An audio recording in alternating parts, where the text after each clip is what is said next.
When a disease is new, there is no vaccine until one is developed. It can take a number of years for a new vaccine to be developed. So, let's jump into the video to see how close are we to a COVID 19 vaccine. Before we begin, we publish good content videos every day. If you're not subscribed to the channel, don't forget to tap the subscribe button below, otherwise, I will hypnotize you.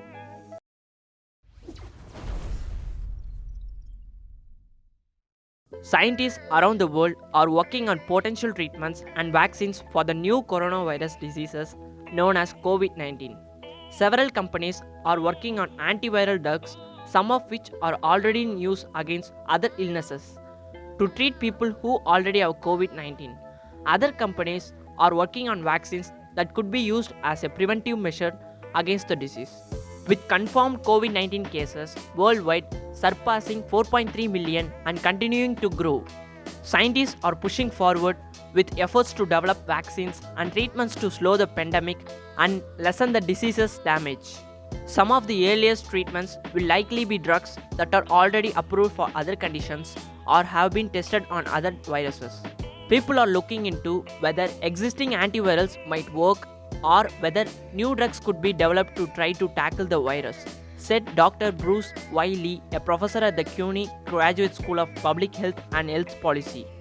As of May 8, three medications trusted sources had received emergency use authorization from the Food and Drug Administration. The anti-malaria drugs chloroquine and hydroxychloroquine, the antiviral remdesivir, and a drug used to sedate people on a ventilator. An emergency use authorization allows doctors to use these drugs to treat people with COVID 19 even before the medications have gone through the formal FDA approval process. In middle of May, the small biotech company Sorrento Therapeutics announced it has an antibody drug that has been effective in early testing in blocking the virus that causes COVID 19. They say the drug could potentially be used to treat people with COVID 19 as well as help prevent infections.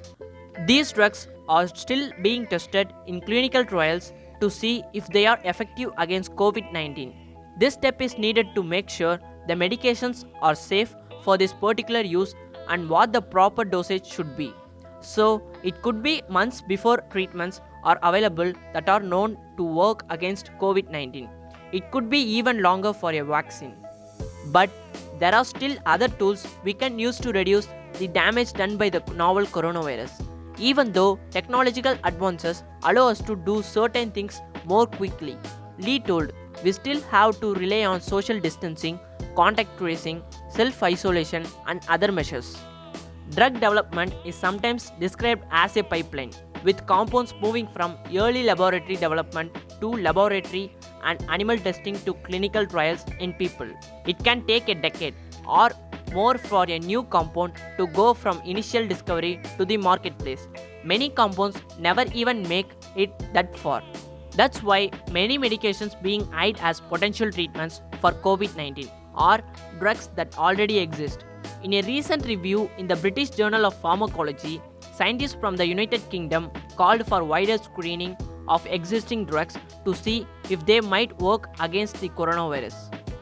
They identify three stages of infection at which the coronavirus could be targeted: keeping the virus from entering our cells, preventing it from replicating inside the cells, and minimizing the damage that the virus does to the organs.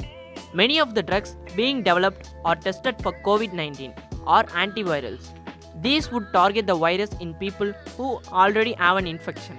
Lee says antivirals work better if you administer them sooner, before the virus has a chance to multiply significantly, and also before the virus has caused significant damage to the body, such as to the lungs or other tissues. Vaccines. A vaccine is designed to protect people before they are exposed to a virus. In this case, SARS-CoV-2, the virus that causes COVID 19. A vaccine basically trains the immune system, trusted source, to recognize and attack the virus when it encounters it.